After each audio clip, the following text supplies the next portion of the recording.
Hilary. Yeah, I don't know if you can hear the noise behind me, but they are chipping away at this overpass. It is going to take 10 days. The westbound 696 is going to be closed. This portion between I-75 and M10. Take a look at some video. We've got some chopper video. We've also got some video where they started this project this morning. So the entire project alone is going to, altogether, I should say, is going to be 3 weeks. But of course, you know that the eastbound 696 portion is already closed for 2 years. This luckily only for 10 days, the westbound portion. But this is going to mean a lot of headaches. This overpass, I don't know if you're familiar with it in Oak Park. There was a plaza, a parking lot, a ballpark, a park. So it's going to take, I mean, they're literally like chipping away at this thing to tear it down. It's a monumental task, and Diane Cross from MDOT spoke with us on the morning show. Take a listen to what she had to say about all of this. To know more than one way to get to work or to get home, and we want you to take the detour because there's close to 100,000 westbound drivers on 696. We want you to head south on 75, east on M8, the Davison, then back north on M10. Then you can connect with 696. But obviously, as long as you're legally allowed to be on the road, you can take any of the roadways you want. Yeah, you can take any of them that you want, but keep in mind everyone else probably has that same idea. So the mile roads, they're going to be even busier than they already are. So this is our warning to everybody right now watching and listening to plan accordingly Monday morning. If this affects you, leave extra early, plan a couple different routes. And as far as the neighbors go that live in this area, they've got to listen to all of this. So MDOT is saying thank you for your patience, but it's going to be a long 10 days. Reporting live in Oak Park, Camille and Mary, Fox 2 News. Yeah, there's already so much going on with 696 and navigating that. I found in just driving it today, that stretch, that area there, that GPS is working. There's different routes you could take. There's alternates, but the traffic, even on the weekends, has been backed up. So I can't imagine, like you said, people better plan accordingly. Yeah, and I mean, any time of the day, it's going to be rough, right? You know, whether it's morning, noon, or night. We were trying to leave Southfield last night to go to a story, and already there was so much construction. It literally I felt like it took us forever just to get out of Southfield. So this is going to be a long journey for a lot of people. It's going to be a long 10 days. Yep, we're used to it here in Michigan, aren't we? Yep. Thank you, Camille. All right, well, today dozens of people of all ages came together to help the Friends of the Rouge install a rain garden at the Southfield Civic Center. Rain gardens use native plants to collect and soak up the rainwater before it reaches a storm drain. They also provide habitat for native wildlife and reduce river pollution. You saw those beautiful blue skies out there. The perfect weekend to enjoy some art as well. The 44th annual Art Birmingham Festival already underway. Yeah, about 150 artists are showcasing their work in mediums like paint, jewelry, glass, textiles, and ceramics, and so much more. Fox 2's Amy Lang was there.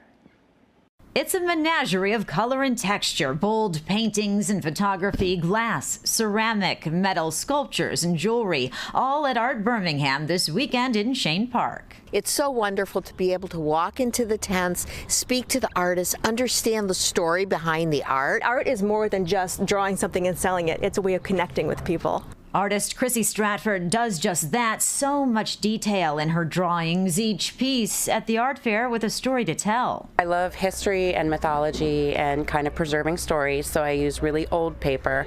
So for example, here I've got some pages from an 1860s German Bible. Wow. Their hair is made from the illustrations. It's very therapeutic to just create things and make things that people love. Troy Anderson, an English teacher and wrestling coach, creates copper art for outdoors like whimsical tree houses and fanciful frogs, while metalsmith Sharon Donovan makes jewelry. We are modeling her beautiful work. Your earrings are silver and 14-karat gold. They're woven with Victorian beads on 2 colors of silk thread. Oh my gosh. And I'm wearing the classic V earring that is where my work started. I primarily specialize in knitting using tweeds like cottons, merinos, silks, and I hand blend them to make tops like my crop sweater, and then my signature pieces like the shawls and slipovers. Beth Two Sticks from Two Sticks Five Stones learned to knit from her mother, while Saeed Oladejo Lawal's love of color comes from his father. He wants you to hear the music when you see his work, like the maestro Jimi Hendrix. How about using colors to express the mood of music, the direction of music, the impact of music? 150 juried artists with works on display, the perfect place for a family outing for Mother's Day for this mom of two, Camille Petrick. And the weather. It's so nice. I know. It's beautiful. You can't ask for anything better. Get out here. It's perfect. Lots of things to see, so we're excited. And then if you find something here that you might want, then if the opportunity presents itself, so be it. That's why we're here. It's perfect. On Sunday, the hours here at the fair are 10 to 5. It is Mother's Day, so come on out and enjoy. Happy Mother's Day. In Birmingham, Amy Lang, Fox 2 News.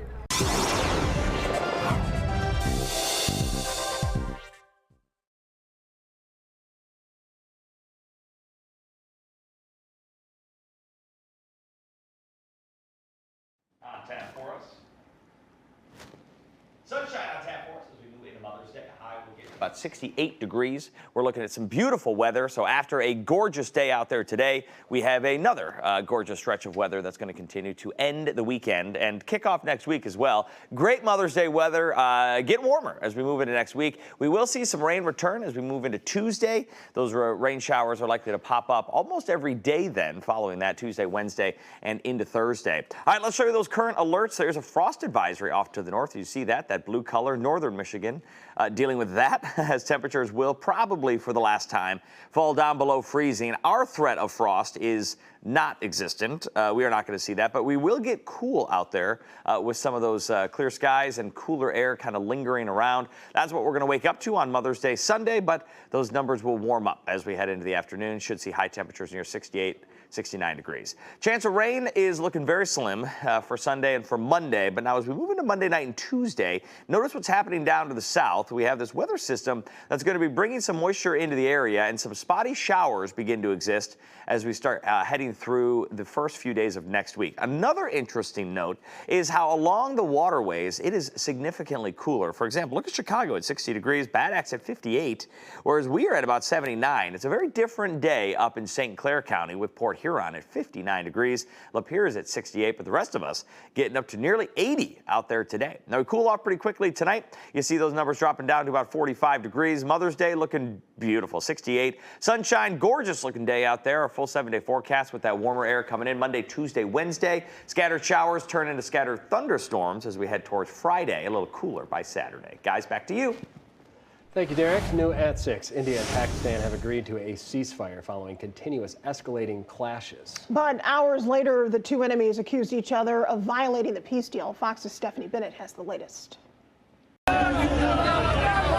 Celebrations across Islamabad Saturday following the news of the immediate ceasefire deal between India and Pakistan.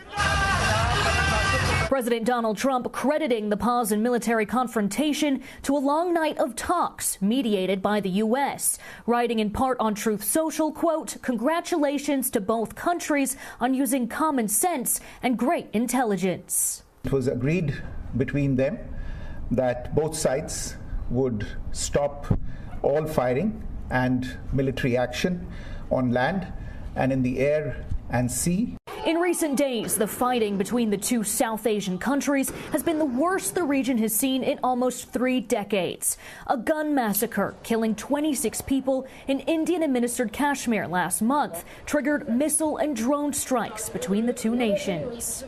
We don't want collateral damage. Civilians' lives matter more. This was not from Pakistan. This was caused from the Indian side.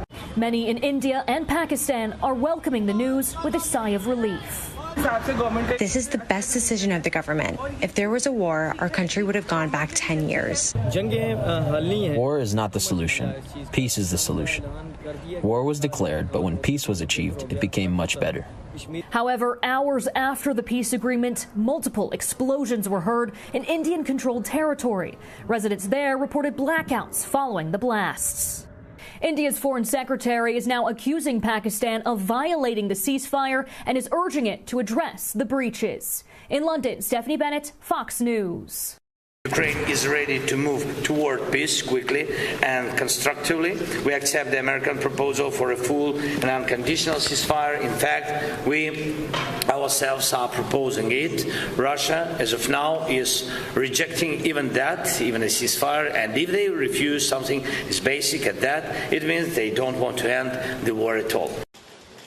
4 European leaders made a stop in Ukraine today, pushing for a 30-day ceasefire with Russia. The European leaders also announcing that Russia will be forced to deal with new and massive sanctions on its energy and banking sectors if President Putin does not agree to the ceasefire. President Donald Trump proposed the ceasefire deal back in March, but Putin has yet to sign off on it. Well, that's going to do it for our little show today. Yes, and we'll be back tonight after baseball. We look forward to seeing you then. Have a great evening. Happy Mother's Day, everyone. Yes, and enjoy this weather.